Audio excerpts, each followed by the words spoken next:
गडकरी यांच्या प्रचारासाठी शाळकरी मुलांचा वापर करणाऱ्या शाळा संचालकांवर कारवाईचे आदेश आता देण्यात आले। राज्य निवडणूक आयोगाने ही कारवाई करण्यासाठी निर्देश दिलेले आहेत। काँग्रेसचे मुख्य प्रवक्ते अतुल लोंढे यांच्या तक्रारीची दखल निवडणूक आयोगाने घेतलेली आहे। नागपूरमधल्या वैशालीनगरच्या एका शाळेतील विद्यार्थ्यांचा रॅलीमध्ये स्वागत करण्यासाठी उपयोग केला असा आरोप करण्यात आला होता आणि त्यानंतर आता हे कारवाईचे निर्देश देण्यात आले। तर या संदर्भात बोलण्यासाठी खुद्द अतुल लोंढे आपल्याशी जोडले गेलेले आहेत। अतुलजी, स्वागत आहे तुमचं साम टीव्हीवर। काय नेमकी तुमची मागणी होती आणि आता निवडणूक आयोगाने कारवाईचे निर्देश सुद्धा दिलेले आहेत, काय आपली भूमिका आहे?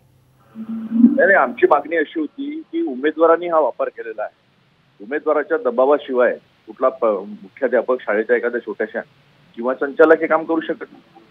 त्यामुळे कारवाई निवडणूक आयोगाने शेवटी कुठेतरी केली, त्याचं स्वागतच आहे। पण ती आग सोमेश्वरी बंबर रमेश्वरी या पद्धतीचं झालेलं आहे।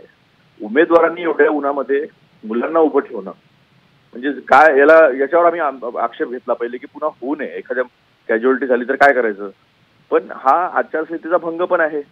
ज्या दिवशी पहिली प्रेस कॉन्फरन्स इलेक्शन कमिशननी घेतली त्यावेळी जे दिले होते पॅरामीटर्स, निकष जे दिले होते, त्यावेळी त्यांनी सांगितलं होतं की लहान मुलांचा वापर करता येणार नाही।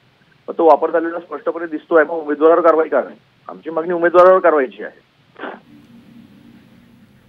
अगदी अतुलजी, आपण म्हणताय त्याप्रमाणे निवडणूक आयोगाने दखल घेतली, कारवाईचे आदेश सुद्धा दिलेले आहेत, मात्र गडकरींवर अद्याप त्यांनी काही कारवाई संदर्भात सूचना दिलेल्या नाहीये। तर यापुढे आता तुम्ही काय पावलं उचलणार आहेत? यापुढे आम्ही पुन्हा एकदा त्यांना रिमाइंडर देणार निवडणूक आयोगाला की हे उमेदवाराच्या दबावाशिवाय होऊ शकत नाही। उमेदवाराकडून किंवा त्यांच्या टीमकडून हे झालेलं असावं तर त्यांच्यावर पण कारवाई करण्यात यावी, त्यांची उमेदवारी रद्द करण्यात यावी।